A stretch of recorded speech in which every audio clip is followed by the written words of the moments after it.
Chris just almost died. Yes, I almost died. Yeah, Chris almost died. It has been an hour.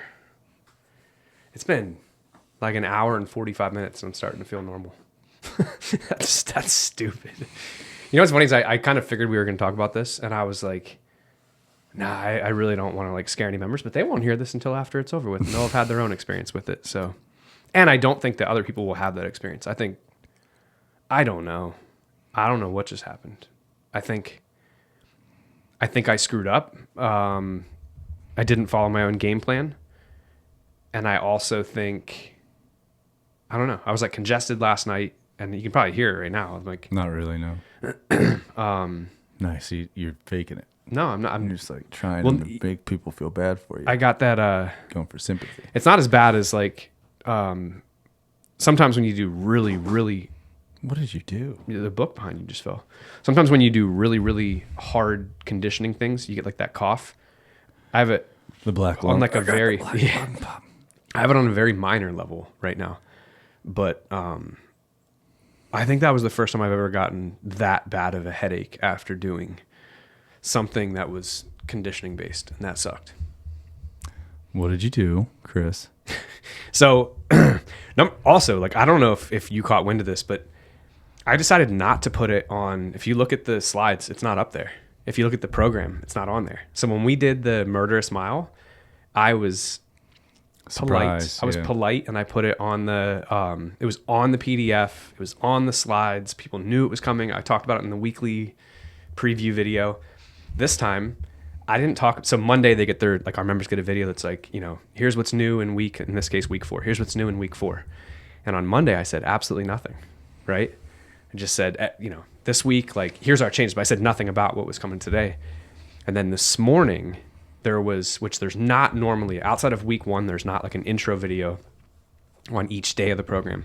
But today there was an intro video, and I think in all caps it said surprise with an exclamation point, and it said, make sure you watch this before training today. And so people were legit caught off guard. And from what I heard, some people weren't upset, super pumped about that. Yeah. But I'm like, that's the point. Like, yeah.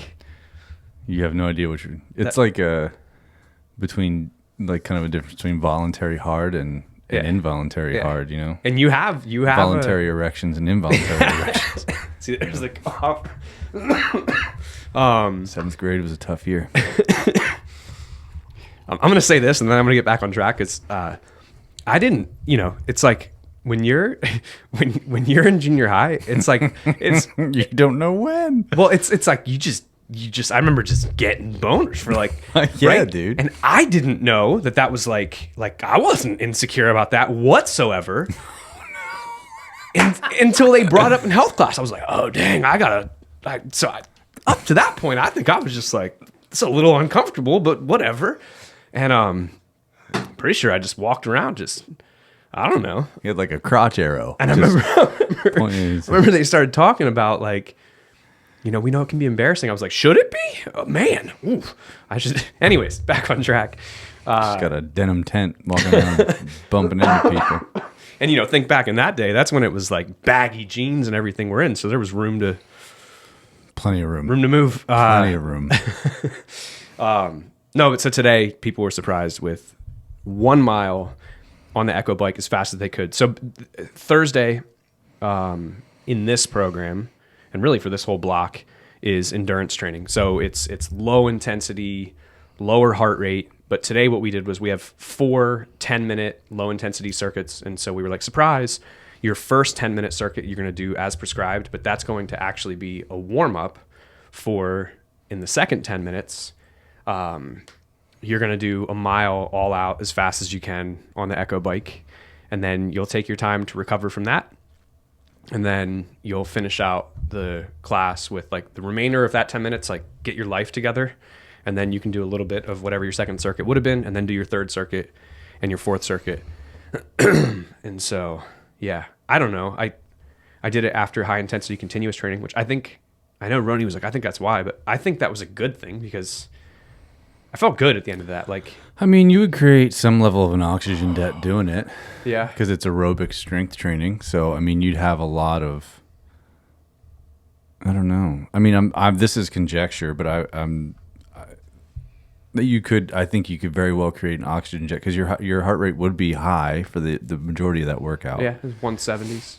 Yeah, I think you probably had a little bit of an oxygen debt, and you went into that, and then you like pushed yourself as hard as you could push yourself for 2 minutes, and then you really ran out of oxygen. Yeah. It was like, I know I said it to you, but just like as a... You had like synesthesia. You like started smelling colors and shit.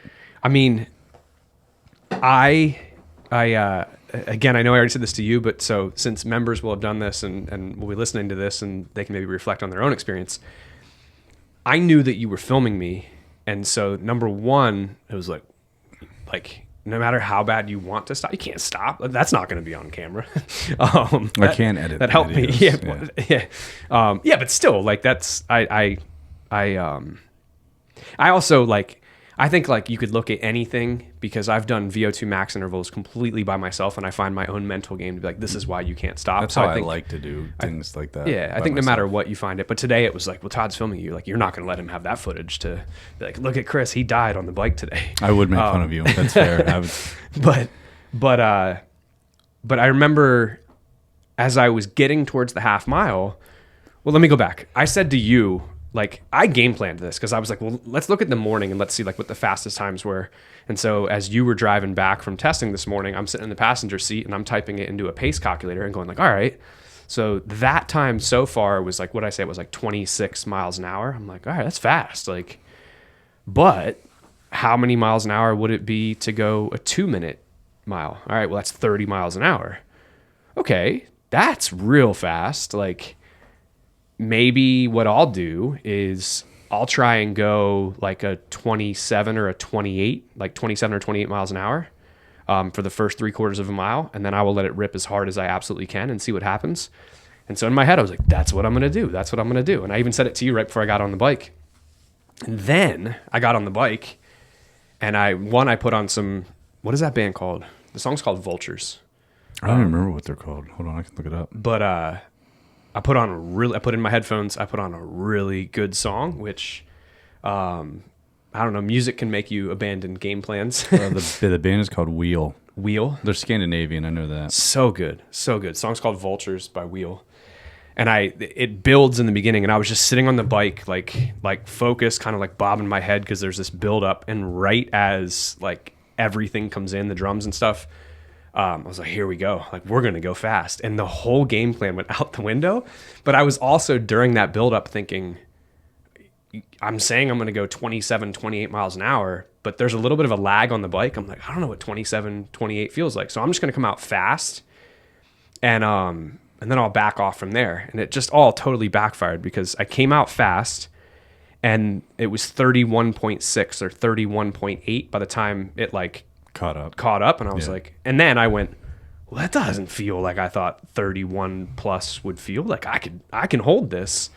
And I had this like internal back and forth. I was like, no, you should slow down a little bit. Like, this is dumb.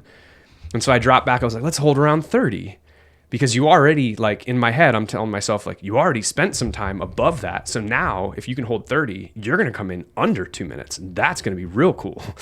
And I remember, I don't know how long it took. It took a while, but I was like, I should probably go around 29. And remember, you want to speed up. I was having this whole like internal debate. And just as I was coming up on a half mile mark, I thought to myself, I was about to yell out like, that was the climb. I'm about to go down the mountain. Because mentally you're thinking half mile down, home stretch. Reflecting back, what would have made more sense to yell was, the downhill is over. Here comes the climb. Because sometime after a half mile, it might have been 0.6 something miles, I just had this, oh no. And I was like, but when I had the initial oh no, I looked at the speedometer and it was still it was like 28.6, 0.8, 29, 26 or 28.6, 29. Like, it was like teetering back and forth. I'm like, all right, that's still fast. We're good. We're going to beat our goal. And then my legs just got incredibly heavy, and I don't know, like, I don't remember what pacing it was at, but that was the point where I was like, well, Todd's not going to have this footage of you quitting. And so I was like, you have arms and you can use some body English. And so that's when I started to like drive and rotate a little bit. And then it just became an all out fight. I think like while I slowed down, the thing that I'm happy with, I think like the slowest point that I hit was like 26 something. 26 something. So all in all, I'm happy with it. It just, I didn't anticipate in a million years that it was going to be that hard, and B, I've never experienced a headache. Like I've gotten the prowler flu before where your legs don't work and you're like, there's nothing, you think I'll lay down, but then when you lay down, it's like it's not cramping. I don't know, maybe you have a better description of it, but your legs they're almost throbbing. Yeah. And so you lay down thinking like, well, this is going to feel better. But then when you lie down, you're like, I kind of want to ball up, but then you ball up. You're like, that doesn't feel good. Like you can't find a comfortable position. Let me try and stand back up. But then you stand up and your knees are giving out and you're like, it really is one of the worst feelings. So it was similar to that, but then like, I've just never experienced a headache like that. So that's called oxygen debt. I don't know. Yeah. I've done a few hard things. This is going to be a weird thing to say, but it's the same reason why when people are like, "Oh my God, like you ran 74 miles," I'm like, "Yeah, but like a marathon's harder." They're like, "So you go faster. You did like 3 marathons." I'm like, "Yeah, but a marathon's harder." And like a lot of people can't grasp it. Like, what are you talking about? Because of the like, intensity. Yeah. And it's like, if you do these things as hard as you can, like the discomfort of pushing hard for 74 miles, you can't hit the type of intensity that you would on a marathon. And same thing for someone that's going to go out and like try and blast a half marathon as hard as they can. Someone's going to go out and blast a 10K, a 5K, and you could bring it all the way down to, obviously that was on a bike, but like a mile. All out on a bike for a mile, to me, that's worse. Because like 74 miles, there's ebbs and flows. You're like, yeah, this part sucks. But then it's like, I'm going to stop and have a snack soon. Like there's no reprieve when you're just like, no, you're going to do this as hard as you can. And it's like, time is irrelevant. Like that level of discomfort is terrible. That is, for sure. Yeah. Yeah. I'm excited to see what you do this afternoon. I don't know. I have no idea. I'm going to run first. Do you have a goal? I think I can get right around what you did. 2:04. But if we didn't already say that, 2:04. I really wanted 2 minutes. Yeah. I wanted sub 2. I think because, I mean, from bike workouts I've done before, I think I can, for a while, sustain a 28 to 29 and maybe have some gas to go up at the end. I wish that gave us, I think if I had hit, the other thing that I didn't do is I just went and I forgot to program 1 mile and let it count down, so we would have actually gotten all the metrics. Because I think if we did it that way, I would have had my average speed, which we could plug in and figure out, but I wonder what my average speed would have been then. I don't know. Yeah. I can plug it in. Fast. But also, and I said this to you, but like,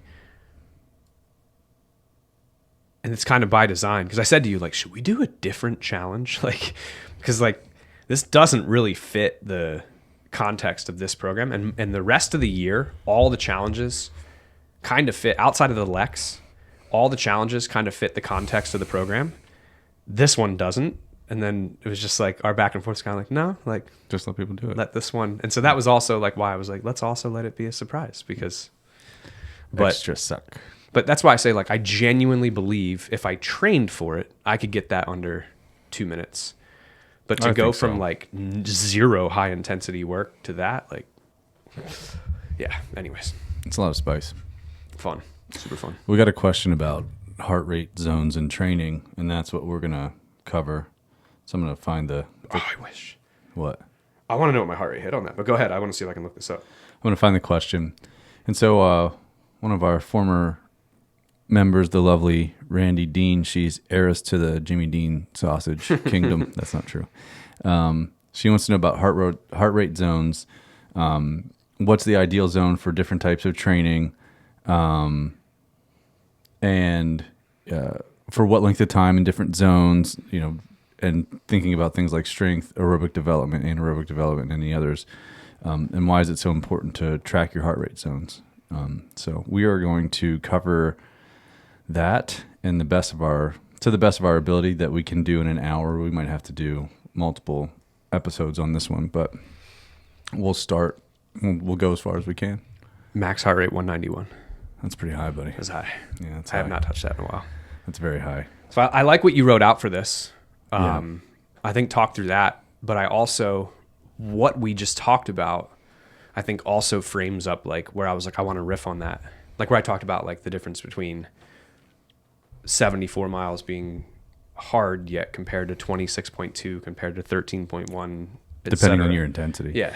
The first thing, heart rate zones, different people use different calculations on what zone is what zone. And so that's one thing that you have to keep in mind, because like you look at it for somebody from, uphill athlete, they use a slightly different system than 80-20 running does. How do they have the testing to get theirs? They do, I forget what test they use.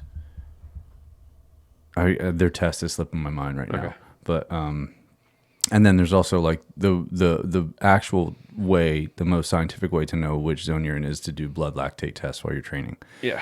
But you can do different approximations. Go ahead. Well, this is more of just a question because I don't know. Like everything I've seen is like the zone 2, like 0.2 millimoles, like It's like 0.17 to 0.2. So of or blood what did lactate. I say? Did I say 2? That's the top end. Yeah. 0.2. But I don't know, and it doesn't matter, but I was more so reflecting like, does that go the whole way up? Like, oh, but then it's this when you hit zone 3, it's this when you hit zone 4 or 5. Because you have to look at it. I don't know, but I would imagine the rate of lactate accumulation and the change in lactate clearing would be what you would look at. I just think most people use it to make sure that like They're in zone 2. like the elite, like where I hear of like an elite marathoner using it, it's like they're using it to make sure that they're below threshold or like their zone 2 work. Like, I don't know how that changes. I honestly have no idea. That'd be something that I'd have to read about. I just know about it from doing max heart rate testing or threshold testing or something like that to be able to set your zone. So like one way to do it is to do a max heart rate test, and there's different ways you can do that. Like one way is like you can go out and you have to do several series of running like as hard as you can for 90 seconds and like do 90 seconds, rest for probably twice as long, maybe, and then run again, and then twice, and then you will elevate your heart rate to the point where you hit like your max heart rate, and then you can set your zones based off of that. Then there's the threshold running test, which you run 30 minutes as hard as you sustainably can, and then you look at your average, and that sets your lactate threshold. And then and even that some people do differently. Some people do the average of your final 20 minutes. Okay, so to take out like that first 10 minute kind of climb. Yeah. So those are two ways you can set it. There's also different formulas that aren't super accurate, but sometimes they're not so bad because it's like, I don't know, like obviously Morpheus uses a formula if you don't have your max heart rate set, and it was close to what came to mind off of my threshold test. Like it's pretty much very, very close. So they can work if you just need an idea. I think it's because you're so average. Super average. That's me. Extra average. So those are the different ways to start to find out where you might set your zones. And then the zones, like different, what people do, what I was saying about do it differently is like different people say different percentages of your max heart rate are where your zones might be, right? And so, because I know the test that uphill athlete uses, I can't think of it off the top of my head, this is messing me up, is like you want to close the gap between the distance between your zone 2 and your zone 3 is like one of their goals with their training, and that's how they test to see if you're progressing based on the test that they use to set their zones and everything. So I don't know if they do what kind of threshold test, or if it's just a VO2 max test, or I don't remember what they do. Distance between your zone 2 and your zone 3. I'm trying to picture it. What do you mean? So you're like increase the width of your zone 2? Essentially. Okay. Yeah. And so I'm I'm trying to recall their shit off the top of my Basically, head. you're able to hold a higher higher Yes. power at zone 2. Exactly Okay. right. Is All right. essentially it. Yeah. And so that's what I'm saying. The different percentages, like some people say like, zone 2 is 50 to 60%. Some people say it's 60 to 70. Some people say it's 55 to 70. Like there's different percentages that people say. So that's where you kind of have to, some training experience and how you feel, how you breathe, how you recover from different, what pace you're able to sustain without much variation. Like for example, I honestly think my zone 2, based on my threshold run, is too high. I think it is. It's too high. Yeah. And so like I went out and like ran, and I think it should be 5 beats lower on each. You know what I mean? So because I could go out and stay at a comfort, like a sustainable pace, and stay at like 140. So it's like I was like, okay, I think I'm zone 2 high, so I just moved my zones down 5 beats per minute. So like a good, I guess, question. Another like marker that I've heard for that is like a lot of people say like your easy runs probably like zone 2 or high zone 1, and like a simple question and like not worry about all this tech is like when you finish. Let's say you went out for 45 minutes, like at completion, like fatigue level, which there's a mental component to this, but from a physiological perspective, do you feel like you could have done that for another 2 hours? Like then you're probably at the right pace. Sure. If it's like no, like God, that would suck if I found out I had to go that much longer. You probably went too hard. also like your rate of hunger. Like if you can go out and do something, if you felt like you could have done it on an empty stomach for like 2-3 hours, like you were probably training at the right intensity because you're not burning through all your carbs or your carbs. So that's another way to test it. But zone 1 and zone 2, we'll talk about kind of different ways, the kind of different goals that you would want to set for training in zones 1 and 2. A lot of people tell you to skip over zone 3, and we'll talk about that. And then zone 4 and zone 5. So what happens in zone 1 and zone 2? So if you're trained, one of the things that I think makes a mistake, and one of the things I don't like about Morpheus, is that I think their zone 1 starts too low. So like it says, essentially I'm hitting zone 1 at like 94 beats per minute. And I don't think that that's fast enough. I think it's probably more like 115 or 120. So zones 1 and zones 2, from a physiological perspective, we're talking like we're building the structural elements of your aerobic system is mostly what's happening there. So we're increasing cardiac output, which is how much blood your heart pumps out with each beat. You're increasing capillary density, which is the smallest blood vessels where all of our oxygen and nutrients transfer into the muscles. And we're increasing mitochondrial density. What's yours say? Mine is this was based on my threshold being 172. So zone 1 was up to 140. It says 0 to 140, but that does make sense. Like, there's nothing below zone 1. I mean, 120. Mine's 125 to 140 based on the what I got. 125 to 140 is my zone 1. I don't know. Like Training Peaks has me based on a threshold of 172. Mine was 173. 0 to 140 is zone 1. 141 to 150. 141 to 152 is zone 2. 153 to 160, zone 3. And then they do zone 4, zone 5A, 5B, 5C. So just so you know, my zone 5C is 182 to 255. So I'd just like to see the cardiac event you would have if your heart rate 255. I'm good. I'm just in 5C. You're not good at that point. So zone 1 and zone 2, we're looking at architecture is essentially what we're looking at. So like I said, cardiac output increased capillary density, increased mitochondrial density, development of your slow twitch fibers. Those are the big things that we're looking at in zones 1 and zone 2. Why is that important? Oxygen and nutrient delivery and the machinery that you need to clear waste, right? So one of the things that I still think is so funny is like, not funny, but like that's going to lead me to an aside we don't need to get into. But anyway, you don't lactic acid does not stay in your muscles and cause soreness. That is not something that happens. You recycle lactate to pyruvate, which enters back into uses aerobic substrate relatively quickly during exercise or after exercise. And that's one of the things that training at higher heart rates helps you do. So it's either within the machinery of your slow twitch muscle fibers, recycled quickly, or not super long after exercise by your liver. So like you don't store lactic acid in your muscles and it doesn't cause soreness. So one of the things that zone 1 and zone 2 training does, oxygen and nutrient delivery, but also develops the machinery you need to clear lactate, so that you don't fatigue as quickly. So it's not necessarily the training that trains your body to clear the lactate, but you need the machinery to do that.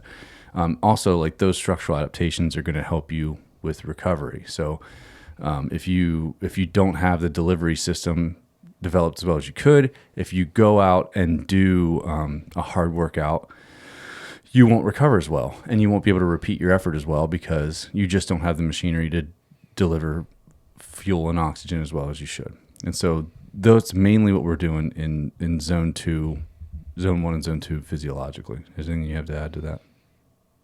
Not physiologically, no. Okay. And so then when we look at what else we might do, what else are we going to do in zones 1 and zone 2 is movement efficiency. So we get good at the things that we might need to do. Now, it's like there's a caveat to that, is like movement patterns do, like the intensity at which you're doing something is specific, right? So like you have to learn how to run efficiently in zone 4, right? So you have to learn how to do that. You can't just say, well, I only ran in zone 2 and then get up there and your body has to completely figure out a strategy. Like running at that intensity is a different movement pattern, but you can lay the base for that with a ton of zone 1 and zone 2 work, so you get efficient at movement in general. So one of the examples that I think is easy to feel isn't even with running, it's with rucking. And so if, for example, people use too much weight all the time when they ruck, and what happens? They jump into super high heart rates really fast. Then what happens? Their posture goes to shit, their breathing goes to shit, and then they learn all of these bad habits that make them inefficient. And the same is true for running. So like if you just slow down a little bit and you build the systems, you build efficiency, you start to realize that you can go faster without as much cost to your body because you're able to breathe, you're able to maintain your efficiency with your posture, and you have the physiological base that you need to be able to produce energy, deliver it, and then get to the point where you can train with more intensity. So when we're looking at zone 1 and 2, from a movement standpoint, it's efficiency. It's getting good at things because it's not so much stress, both from a psychological standpoint and from an actual intensity standpoint of like making your body move, that you don't start to develop all of these crazy compensatory strategies to try to just get the job done and survive, that you get good at things. So basically we're building a foundation and we're getting good at things. But the thing about that is like where I think that people mess up is they'll do it and then they'll get to a point where they'll just totally cut out that kind of volume. And what you don't realize is like you do need to keep doing it. Like those adaptations last longer than other adaptations. So I think you start to see degradation in your aerobic system after like 4 to 6 weeks of not training. Whereas like with anaerobic, degradation is like a week, something like that. But you do need to sustain it. So because you'll lose your mitochondrial density, all those kind of things. So you do need to continue to do it. You don't lose it as fast, but it needs sustainment. So like development takes a lot more volume. So at least like really serious development, at least 4 hours a week. Like obviously you can get away with, you'll still make progress not doing that much, but, and then and that's going to be, I don't know, depends, right? But, and then sustainment on the back end of that, like you still are going to need to do that work. And then how long do you need to spend in that to at least start to get adaptations? The workout needs to last, like for cardiac adaptations, like at least 30 minutes. So go, I've talked. I want you to talk. I don't know that I really have. Oh, you were going to talk about a movement efficiency stuff, I think.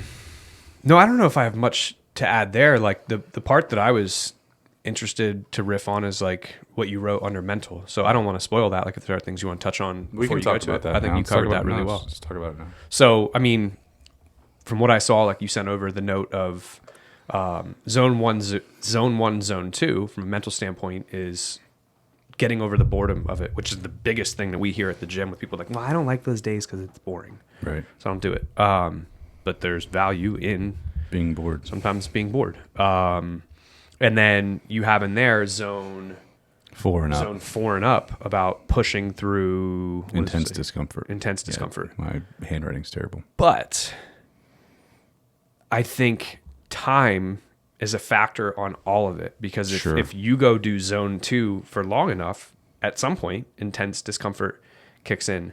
I also think it's not that we never do zone 3. It's that if you look at someone, like especially if you were to go look at my heart rate data from from the Georgia death race, it's like I was in zone 3 for a lot of that. But there's not as much of a physiological benefit. Well, yeah, there's a difference between training it and being in it. Yes. Yeah. But there's I mean, the main thing that I want to get at is like, I totally agree with that. Boredom and also intense discomfort. But time becomes a factor there, because I can make you, as we just did with the bike, like you can become intensely uncomfortable very, very fast. Doing something all out, but you can also become intensely uncomfortable. Like if I were to be like, hey, we're going to ruck, we're going to do it at this, 20% body weight, but we're doing 13 miles today. Your heart rate might stay low. Or like we're done when we're done. Yeah. Well, yeah, then you really like, but then you have energy saving strategies when that's the case, though. When you don't know how long something's going to last, like you unconsciously save energy. Yes. Yeah. So like, Scott talks a lot about, I think he calls it like the research done with like, is it cardiac reserve? Like basically the way that he says it. The camera's on me and not you right now, right? Yeah. Sorry, people. I think he was saying it's like about cardiac reserve. Like there's been studies done where they have 2 groups run, right? And like one group, whatever the distance was, let's say it was 10 miles. One group just ran 10 miles. The other group, and I think neither group knew how far necessarily the total distance was. It was like, you're going to go from here to here. The other group was told, you're going to go out, and at this turnaround point, you're coming back. Yep. So that group knew that they were halfway done. They performed significantly better than the group that was like, you're starting from here to here. Yeah. But it's the same reason why, although I did not have that today, so I would just go out on a limb here and say that I don't think that you get this at the top end of trying to go as fast as you can, but in something like a marathon where someone is like, and then they see the finish line and it's like, and they're able to kick it into another gear and start running, is that's that cardiac reserve from what he says. Like your central governor theory almost. Well, there's like that, but also like the heart literally is like holding back a certain amount of blood for like that unknown. But once it unknown becomes known, you start moving more blood. Yeah. So. Which I still think is based on central governor theory. Makes sense, because the only thing that changed was your brain's stopping your heart. It's not your heart. You mentally found out like that was the halfway point. Cool. Yeah. Like we're on our way home from here. So yeah. We can go back into the mental stuff a little bit. Let's get through the rest of the physiological stuff. So what happens in zones? I mean, we're not going to talk much about zone 3 because it's not something you want to train, because like physiologically it's not about a lot of benefit. There's just a lot of cost without a lot of benefit. So we try to avoid training too much in that zone. I'll say this on that. When you do a long run, you're going to get there. You're going to spend, if you're doing it right, you're going to spend the majority of the time of that long run. Now it depends. I've done some long runs where it's like long runs with tempo intervals mixed in. So with like 4 12-minute tempo intervals. Okay, so now we're mixing, like that session should be teetering back and forth between zone 1, zone 2, and jumping up to zone 4, maybe, probably not, but maybe touching on zone 5, and then trying to get back down, right? So there's that. Obviously, it's going to be passing through zone 3, and it's not going to be like whoop and jump right up. So you're going to spend some time there. But also, like if you're going out for, and I'm not saying it has to be this long, but I've definitely experienced it on this, like a 3, 4-hour run and you're like, I'm going to set out, like I'm going to be top of zone 1, there's something called cardiac drift. So you are training and you are getting physiological benefit, but it's like as you heat up, as you sweat, I forget what all the contributing factors are to it, but for the same exact effort, and you won't necessarily feel different, your heart rate will just start to have a slow but steady climb upward. So for the same pacing, same intensity, you feel the same. You might go from, say, like 138 a bit later, all of a sudden you're like, I'm mid 140s, nothing else changed. Now we're like upper 140s. And we get going, and it's like I've definitely done some long runs where it's like my goal today is to stay below one, and I'm kind of making up a number here, 148. But then it's like you go back and look at my data, and there was a good chunk of that run where I actually was up at 156 late in the run. That for me to get back down at that point and truly be like 148 or below, like I would have had to basically walk. But for what I was training for, I was like, nope, we're going to push through this, which maybe, I don't know, maybe that's more mental benefit, some of those longer runs. Depends. I think, also, training can push that line farther back into the run too, yes. Right? So and I've seen that. Yeah. And I also know that there's like, I don't know. Recovery matters. I don't know too. what Hydration this is, matters. Like yes. all of those things matter. I don't know what this is based on. I think it was Zach Bitter, who's like a big runner. I think he's got some records. I forget what records. I think he had like, I don't know, it doesn't matter. I think he had like the American like 24-hour record and the American record on like 100 miles or something like that. I don't know, whatever. You can look it up. But he's done a lot of really good podcasts about like benefits of different types of runs and stuff. Remember there was one with like the long run. He was saying there's no physiological benefit on past doing 4 hours, past right? past 3 hours. But there is mental benefit beyond 3 hours. But you don't need a whole lot of those sessions for the mental benefit. It's like you and I'm not even saying that I'm necessarily paraphrasing what he's saying here. Now I'm kind of turning it into my own words and like reflecting on some things I did. Like, how many times do you need to do a 4-hour run to know, like, it's like you kind of do it and know like, all right, well, that's what that feels like. Right. Beyond that, you're looking at strategy. Yeah. Things like that. Yeah. You're trying out gear. You're trying out, not steroids. I know last time I said gear, Baranis hit me up. He's like, what gear are we talking about? Obviously joking. But you're trying out gear. So gear being footwear. It could be as silly as it sounds. Like if you're going to be running with some type of a pack, you got to account for like, how do those straps feel like coming around your sides? And does it have like rub points? Like, is there anything you got to plan for there? So footwear,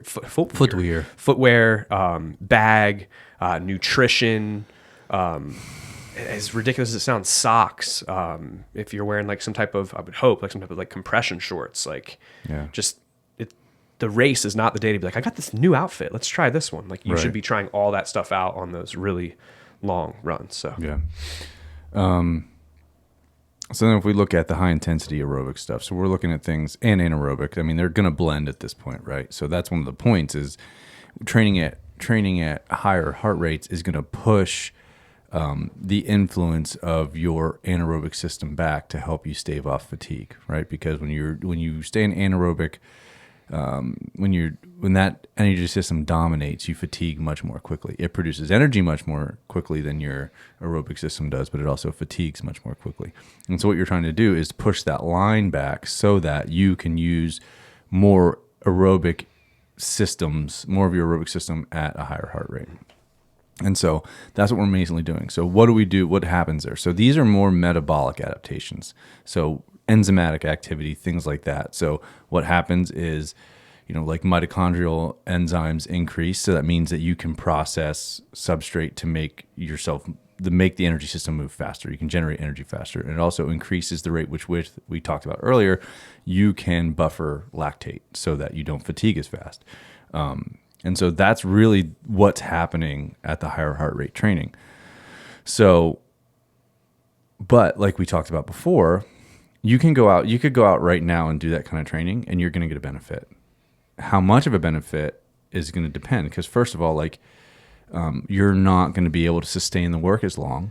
So you won't, you won't be able to put as much intensity into it or as much volume as you could if you take the time to first, like, I think, honestly, and you can tell me I'm wrong about this, and I very well could be, but like, so first of all, like having your aerobic, the lower end of your aerobic system developed, so you have the delivery system, but also the recovery system, because let's say, you're doing a VO2 max interval, and let's say it lasts 3 minutes. So if you don't have that system developed, you might go out and do your 1 3-minute run and then be like, well, I'm fucking done. Yeah, the next one, You can't maintain, Yeah. you can't recover and maintain. You don't have the pacing. aerobic system to recover in that. And then, exactly right.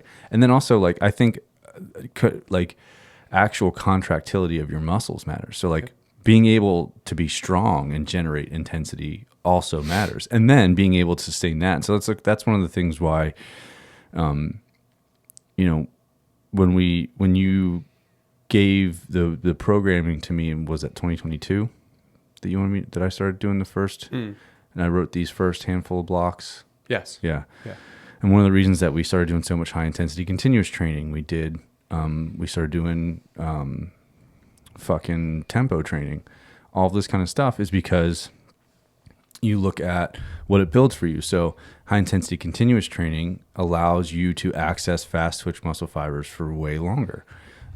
So it allows you to take the intensity that you've built with your strength and express it over time, which is going to be important if you want to be able to maintain intensity when you're doing other things.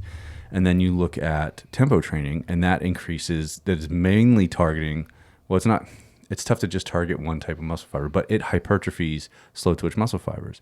So when we do those things in concert with, I just sound like I was from Central Pennsylvania right there, and with movement efficiency, not movement. I'm reading off my thing now. I got myself flustered. With developing the aerobic delivery systems, then we can go out and we can layer on top of that the more intense aerobic training and get more benefit from it. So we can actually work at a higher intensity, and we can recover from working at that higher intensity. Which we layer on in block 2. Which we do in block 2. So and then we just maintain the things that we've done with our aerobic development during this training block. So, but the thing to keep in mind, and why people plateau so fast with this type of training, is because it does not take very much to get what you need. 3 to 6 sessions of that to get the adaptations out. You're going to get adaptations literally, I think, within the first hour of cessation of one of those type of sessions, whether it's a lactate threshold session, which isn't quite as intense, or a VO2 max session. Like, you start to get adaptations nearly immediately. And then, as you do that a handful of times, 3 to 6 sessions over the course of 2 weeks to 6 weeks, like, you get what you need from that type of training. And then you can do it and that would be like devoted sessions to that type of training. Yep. And then you can touch it in various ways and maintain it to the degree that you might need to, and not lose it, and use it as you need. And then, but that's why we look so much more at, and when we tell people, it's like, it's tough to control in the gym environment because we only have so much time, but like outside of the gym, getting in much higher volumes of zone 1 and zone 2 training, because for one, it's sustainable. You can do it all the time. And 3, like, you can continue to make those structural adaptations for years and continue to improve them. And so your ceiling's way higher.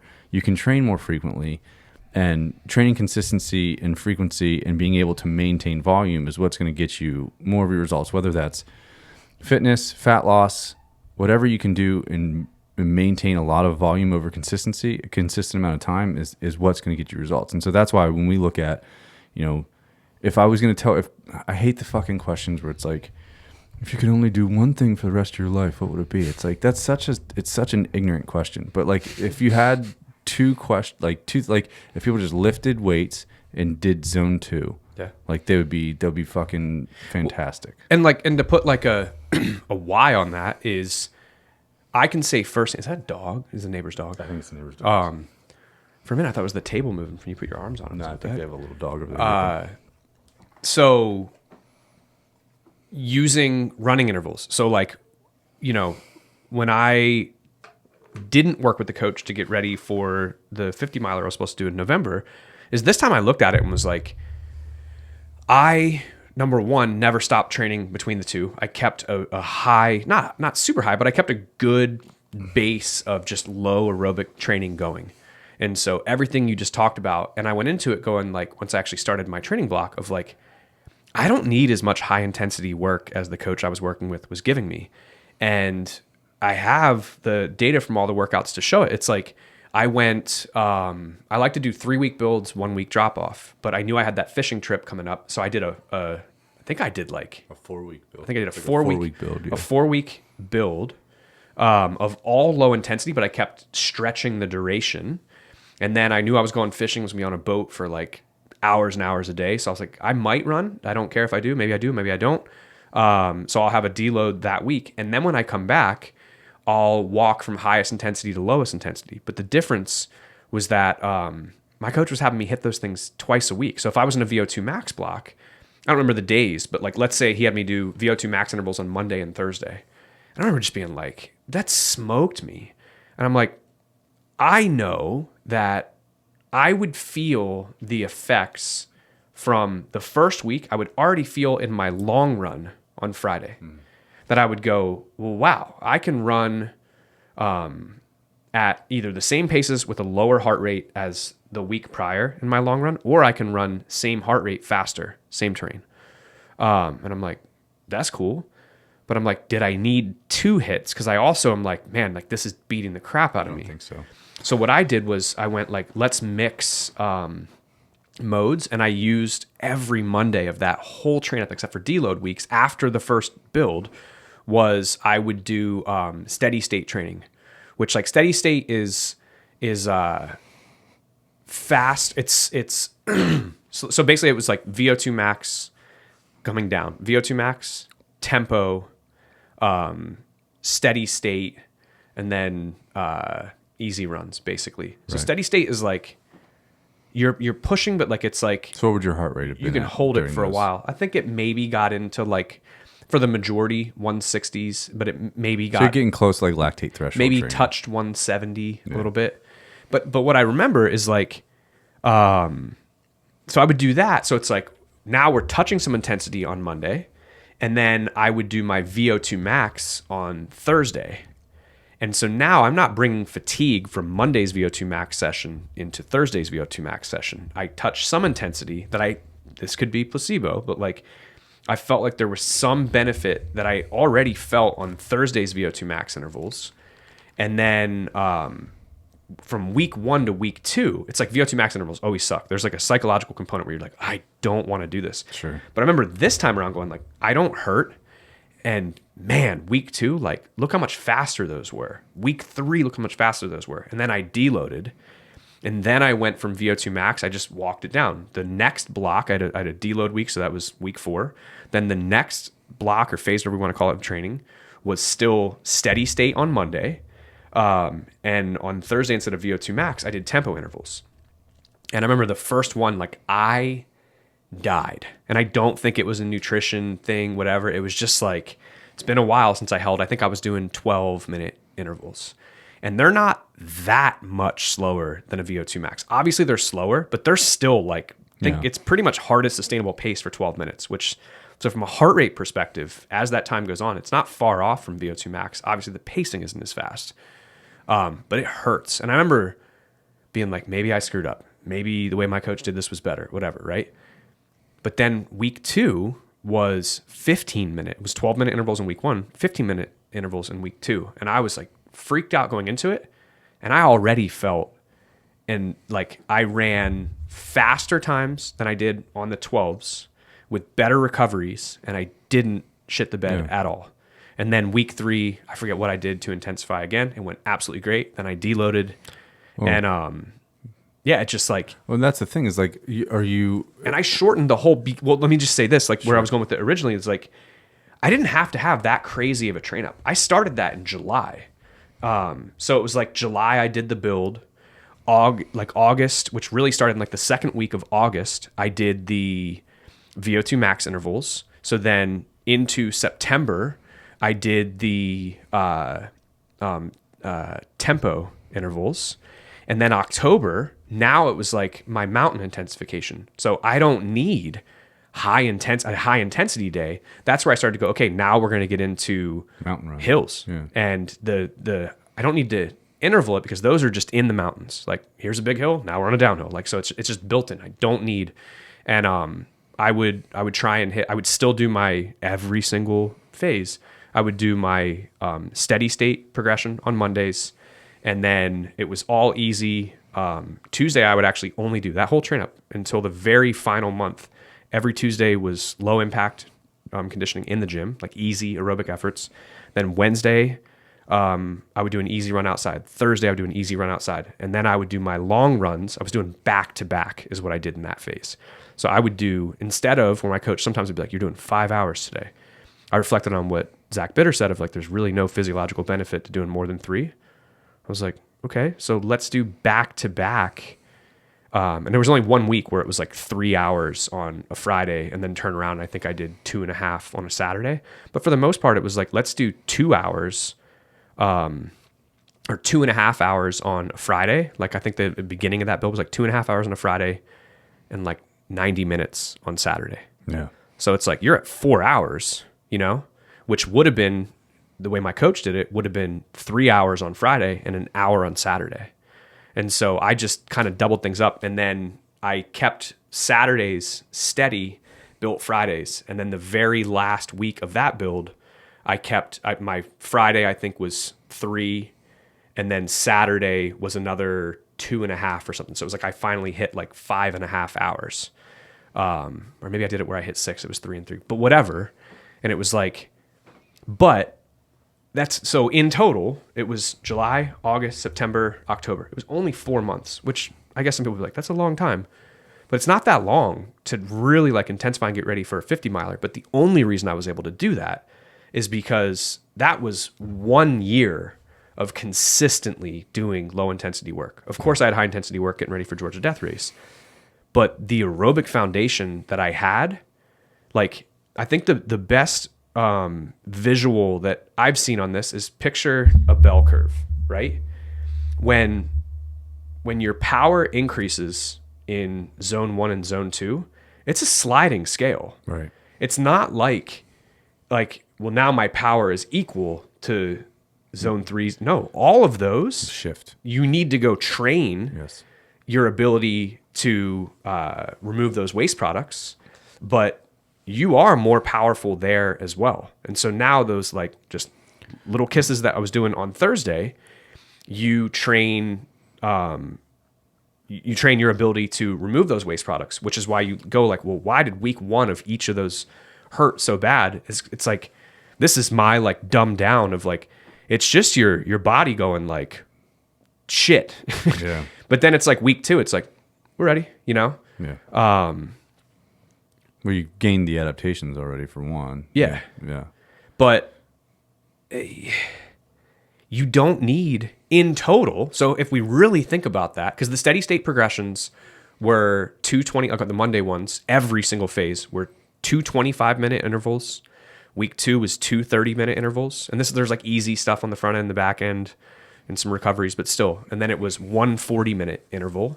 And then it was a deload week where I didn't do any of that. Yeah. Right? So if we were to say, let's call those, they're moderate hard. I wouldn't even call them hard, but that would be, I only did those in August, September, October. So that would be 9 right there.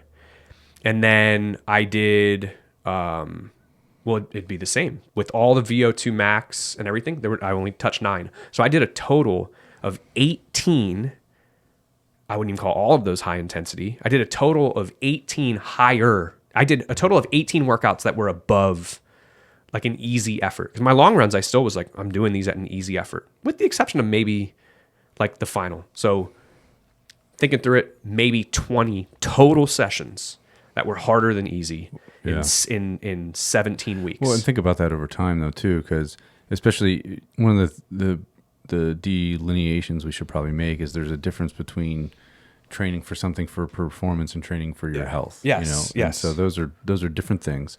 And so you look at, so like the volume of what would have been like a normal volume of low intensity running for you on at what, how macro, or let's say first week of July before you built. I was probably doing 30 to 45 minutes easy on Monday, low impact for 40 minutes in the gym, not including warm up and cool down, but 40 minutes of actual work in the gym, basically our gym endurance sessions on Tuesday.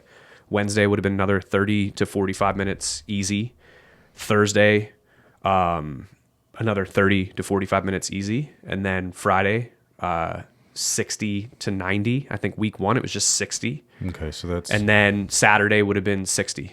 okay. So I'm doing a point here. So we're looking at like 45 plus 45 plus 45 plus, we'll call it 60 plus 60. We'll call it 75 plus.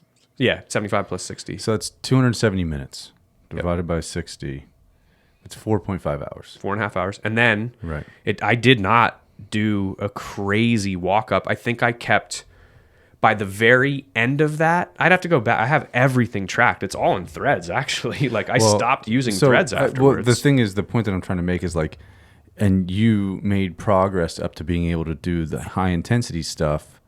You know, I mean, you did some too much, too fast, a little bit, but like, think about like if you're a normal person and you're not necessarily training for performance, but you're training for health and maybe a little bit of performance, like you're not likely hitting 4.5 hours of low intensity training per week. Yep. And so you have to extend your time frame out. So it's like maybe you're getting 2 hours a week, right? Yeah. And so that means that you need to just mostly around the clock, around the calendar, plan on doing 2 hours of low intensity work per week, and do that seriously. Do that for a fucking year, and then do some hard shit. So here was, I think this would have been Trained hard, like training hard shit. so 28 weeks ago. So this was the top of my 3rd week. So this was You're still on me. week 2. Here we go. So this was, I did not document week 1. Week 2, Monday morning, 30-minute easy run, afternoon power strength mobility. Tuesday, morning cross training and mobility. Wednesday, 30-minute easy run, afternoon power strength mobility. Thursday, 30-minute easy run with 1 mile fast finish. Friday, 60-minute easy run. I stopped saying the strength stuff. I was doing strength stuff 3 times a week. Saturday, 60-minute easy run. So I'll just find right above that, I had the next week. I had 60-minute easy run on Monday. So I did jump kind of aggressively on that, but I knew I was good for it. So 60-minute easy run on Monday, 45-minute easy run. Tuesday was the cross training and mobility in the gym. Wednesday was a 45-minute easy run. Thursday was a 40-minute easy run with a 10-minute fast finish. Friday was a 90-minute easy run. Saturday was a 60-minute easy run. I'll just do one more week to like show the build. Monday, 60-minute easy run. Tuesday was the cross training mobility. Those were all 40 minutes. Wednesday, 60-minute easy run. Thursday, 45-minute easy run with 10-minute fast finish. Friday, 2-hour easy run. Saturday, well, that was like the beginning of my fishing trip, was off because I was traveling. And then Sunday, I did a 30-minute recovery run, and that basically began my deload. But so the longest run I did in that build was only 2 hours. Yeah, but still, mostly what I'm looking at is like trying to show people like that's a for in most respects a high volume of low intensity training per week. Yep. Most people don't have that time. Most people can't do that. So you have to stretch the time horizon out from when you really start to put in a bunch of intense training. So like there's nothing to say that you can't throw in a few intense intervals every week and it's not going to be beneficial to you. Like you can certainly do that. But one of the things that you have to consider is like you don't have all the machinery built yet that you can recover from it. And so if you're doing more intense work throughout the week, you're probably not actually doing that much in actual intense work because you're not recovering from it and the fatigue is building. So you're by the back half of the week, if you're trying to train that intensely all the time, you're just not, you're just doing shit. You're just, your movement's sloppy. You're not even getting your heart rate up to where it needs to be to get what you need out of it. And you're just kind of living in that messy middle that we were talking about, like the zone 3 kind of place. And so that's why it's one of that we preach so much low intensity work. So if you're like, if you don't come to our gym and you're just like lift and do zone 1, zone 2 cardio. And if you're like, well, I don't know what zone 2 feels like, you should be able to breathe at the top end of zone 2. You should be able to breathe in through your nose and out through your mouth relatively easily. So, but really like starting out, I mean, it was like, right before this call, Roni was like, if I really want to get good at running in the next year, like what should I do? And you kind of walked out like the tail end of that conversation. I was like, if you're up for it, you're asking me what I would do. I'm not saying that you would do all this, but I was like, I would do 30-minute run walk intervals, like 5 times a week. five times a week. And if you're up for it, I would do a longer session on Saturday, but that longer session could just be like all walking, like brisk walking, but like for 60 to 90. Like the thing, and here's the thing, like if you're strong enough and healthy enough to run, and you've been doing some aerobic work, and you can do run walk intervals like that, I do think you end up making progress faster for the reasons that we talked about on the last podcast, where it's like you have to deal with the reactive component of your feet striking the ground, and you're generating energy at a faster rate, even though your heart rate's staying down because you're running, you're moving faster than you otherwise would be, So I think that those two things, I've just seen, I know I'm like, it's so funny because I don't like running, but I'm an evangelist because I know what it does. Yeah. So it's I don't like to run. I think I like running for what it does. I think the thing that you can't rush, and even with like someone that I'm helping get ready for a selection right now, it's like our timeline just changed drastically. It moved up by a year. And I was like, okay. I'm like, well, then here's some stuff that we need to start doing. And it's like with the timeline that we have, we need to get this higher intensity work in. And he did a ton of low intensity training getting ready. And so this passed relatively quick, but I've never met someone that doesn't experience this. They're like, I have like this weird hip flexor stuff going on. I'm like, there's just like, once you start incorporating like I first experienced running on long runs. Running. Yeah, with running. With long runs, I don't know if you remember, but I would come in the gym and be just standing on one leg, trying to lift my other knee above 90 degrees. I'd be like, this is like the hardest thing I've ever done. And I remember being freaked out and going to Dr. Crane, and he was like, yeah, it's because this is like, you're like, nothing's wrong basically. Like, but you're now having to like basically build strength like through this thing you've never done. You've never asked your hip to do that over and over and over and over. So it's like, sure, there's everything. There's the calf component and like that reactive component. But once you stretch out the time domain and then you add intensity to that time domain, so now you're asking that hip to really fire, that level of fatigue and what can be mistaken for pain. And that's where it's like, is it discomfort or pain? And like, there's a point where it becomes a very big gray area and you're like, I don't know, is this bad? In my experience, like everyone has to go through that. And if you're going for something like this, and if you want to run an ultra or do a selection, if you want an ultra, or like you have to prepare for the demands of like a selection with like long hauls, like it goes away in time. You have to work through that type of stuff, but there's nothing that will get you ready for that in my experience, but being stronger does help. So I don't know. Yeah. I don't know if there's anywhere else to go with this. There was something that you said that I was just going to, what were you saying right before that? We could talk more about the mental stuff. I don't know. Oh, I know what I was going to say is like with the question from Roni and what you said and saying like for someone like just lift and do zone 1, zone 2. It's like we keep saying running. It doesn't have to be running. No. You could not. And like we talked about this a little bit on last week's podcast where it was like we were listening to a reel from James Smith, and it was like you're like, I don't know if I totally agree with that. Like it's like he was doing this whole like diagram and he was like cardio, like, and the question is like, do you like it? Like the type of cardio you picked. And then it's like, do you like it? No, go back to the top, pick a type of cardio that you like because you have a better chance of being consistent with it. And I get like your personality. Well, he's like saying people don't do things that they don't like over a long time. Which is true for a lot of people. And I think to give yourself a fighting chance, it's like find something that you like, or multiple things that you like. It also doesn't just need to be one thing. Those 5, whatever you're going to do, those 4 hours. It's like some days hop on a freaking echo bike, assault bike, whatever, and put in a half hour. Other days go for a brisk walk, maybe with a ruck, maybe not. Like hike, but just go on a hike. Like make it enjoyable. Yeah. And you can get the benefit and also not hate your life doing it. But there is one other question I wanted to ask you, which is the benefit of getting over boredom, because there's someone listening to this right now, and I don't actually have a specific person in mind, but I can think of people in the gym who are still like, they haven't outright said this, but I know they're thinking it. It's like, you guys always say like, well, it's helping you deal with like the discomfort of boredom, but like, what's the value of dealing with the, like, and I have my thoughts on this, but. Well, I mean, you can look at it in a lot of different ways, and one of the things that you have to do is step back.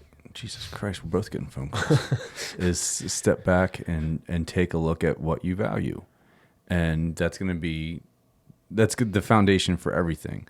And so, if I look at the different things that I value, like we talked about before, self-reliance, resilience, all of those different things. I don't want to look at something that makes me uncomfortable and shy away from it. Yeah. And at a base level, like, I don't want to like look at boredom and be like, oh, well, I'm going to avoid that. I don't want to feel bored. I need to feel this way. And it's like, when it comes down to that, your strategy for increasing the pace or doing something harder, actually, it doesn't make you tougher. It becomes an avoidance strategy. So you're actually avoiding the negative stimulus. And so for me, it's like, well, I'm not going to run from the negative stimulus, because like that's what's going to help me build the mental and physical resilience that I want out of this. And so there's a few different reasons. It's like being able to have long period, and this is what I think people makes people the most uncomfortable, long periods of time where you have to talk to yourself. And then there's a huge amount of value in that, because you can watch your thoughts. You can see what thoughts are valuable, what aren't. You can hear yourself being an asshole to yourself and decide, like, I don't actually have to listen to that. You can understand what kind of self-talk works for you. And then there's the other thing of boredom is one of the places where, or getting close to boredom, where I've pushed through so many plateaus in creativity. Because I'm not distracted. I'm not distracted by a feeling. I'm not distracted by an external stimulus. All I have to do is hike or run or ruck or do whatever I'm doing, and I'm just there. And it expands you in so many different ways. And it's like, if you're constantly avoiding a stimulus, that's something that you need to ask about. Partially, I think people say boredom as a proxy for, I don't value this because I don't understand it. And yes, there is a certain level of boredom, you have to get past it. But if you really understand the value of something, and you want something, then you can look at that in a different way and say, I don't have the faith that I'm getting from this what I want, so I'm going to call it boredom, because I just don't want to do it, because I don't know if this is actually going to work for me, because everybody on Instagram says I have to do this, or do this is hard, or I have to feel a certain way, or obviously it's not working. And it's, in that respect, it's kind of just of a lack of faith or a lack of knowing what you want. And I can draw the parallel to me with running, where it's like, I don't like it, but I know what it does. And I have the faith that on the other side of it, I'm going to get what I want from it. And I think that that's what people have to look at, is like, first of all, you have to actually fucking want something, which helps a ton. And the other time is like, realizing there is so much value to just being with yourself. And I think that's one of the things that fucks people up so much, is they sincerely just do not have that ability. They either have the phone, they have the TV on, they have to talk to somebody. And like, I remember, man, in college, I did a personality theory class. For people that don't know, my undergraduate degree is in psychology. And Alfred Adler, I think it was Alfred Adler. It was either Alfred Adler or Eric Fromm. At the back of one of his books, like, talks about this process for like learning how to do that, where you just sit in a room and you just try to see a white screen in your mind, and you just try to look at that screen, and whatever comes, and you let go. And Alan Watts and different people have talked about stuff like that. But similar to the clouds, observing the just clouds. Watch them go. By. And there's just so much value in being able to observe yourself in all of these different situations, you know? And so, I think boredom is a wonderful tool for that. Yeah. So. I think the only thing I would add to that is like, and maybe it's not necessarily, for me, it's more of like, you already said this, but to give like a visual to it, is like, you're allowing your fear of boredom, or your disdain, maybe it's not fear, but your disdain of boredom, to keep you from getting the biggest bang for your buck from your training. And it's like the best, I didn't make this up, but the whole thing of like the pyramid. And if we were to put like relative strength, movement capacity, and an aerobic base as the foundation of a pyramid, it's like we want that foundation to be as wide as possible. Absolutely. It's like you could build this super tall pyramid with like a skinny base, and it's like, that's great, your pyramid's really tall, but like taking a super wide, like which one's more stable, right? And it's like when we can really expand that aerobic base, our relative strength, our movement capacity, then when we layer those other things that you want on top, and it's like we see it with, there are some people, and especially like in the tactical world with some of the folks we work with, and it's like been my observation from like 10 years of working with those guys now, is like, it's great that so many of them are amazing at suffering. But like you make things so much harder on yourself than you need to. There are times there are times when you can't avoid it. Yes. And there are times when you don't have to do it. And you need to have that. Like they have to be able to suffer. I think everybody should have that. But because they're good at suffering, and it's not just true of them. It's not just true of them, but it's like because you're good at suffering, you seek it. You seek it. Yeah. But then you avoid the thing that would go back to that sliding scale, expand like how much deeper. It sounds really messed up for the person that like gets it. It expands how much deeper. I like I think it's Sally McRae. Is it Sally McRae or is it DeWalter? Courtney DeWalter talks about people talk about the pain cave and the visualization that like whichever one said it, they were like, I didn't like going into the cave. And then one day I realized that I had a pickaxe and I could just hollow that motherfucker out. I could dig that thing deeper and deeper, and I can explore more and more of that cave, right? But it's like you don't get to do that because you can't sustain efforts, right? Or you're just not really able to get to like cool parts of that cave because you haven't built the aerobic foundation to allow you to keep recovering from bouts, or to be able to really like, it feels hard, but like there's people who are doing that in much lower zones than you and going just as hard. Oh yeah. It's like you are leaving so much potential on the table because of your disdain for boredom. Yeah. There's a couple, I mean, you have to want to know. I think that's part of it. Like you have to be curious about yourself. You have to realize that there's something more valuable than your comfort. Most things are more valuable than your comfort. Just about everything's more valuable than your comfort, depending on the context. But I mean, there's obviously context where that's wrong, and it's easy to say that as like a person that can go to the fucking grocery store and get whatever he wants, right? Like we don't have to. I understand that. So like we have to manufacture a lot of this shit. So that I understand this all comes with that caveat. But also looking at it as like one of the issues that makes it worse, and why starting to just let yourself be bored is useful, is because you make it worse on yourself.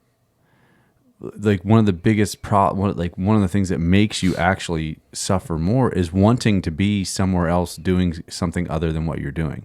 And if you just, when you're doing something hard, if you just let it hurt and just realize that right now that's what's happening and that's what it feels like, or if you're like, you're doing something low and slow, and instead of thinking, oh, I could be doing anything other than this right now, it's just do it and just pay attention to how you feel and what's going on, and let yourself be bored, and don't try to like put your mind in another place or try to realize or try to create another situation in your head, and it's not as bad. Like that's one of the reasons I don't listen to music when I train, hardly ever. Yeah. I don't listen to music. I don't do it when I run. I don't do it when I ruck. I don't do it when I lift. It's like, because I don't want to, like, I want to be where I'm at.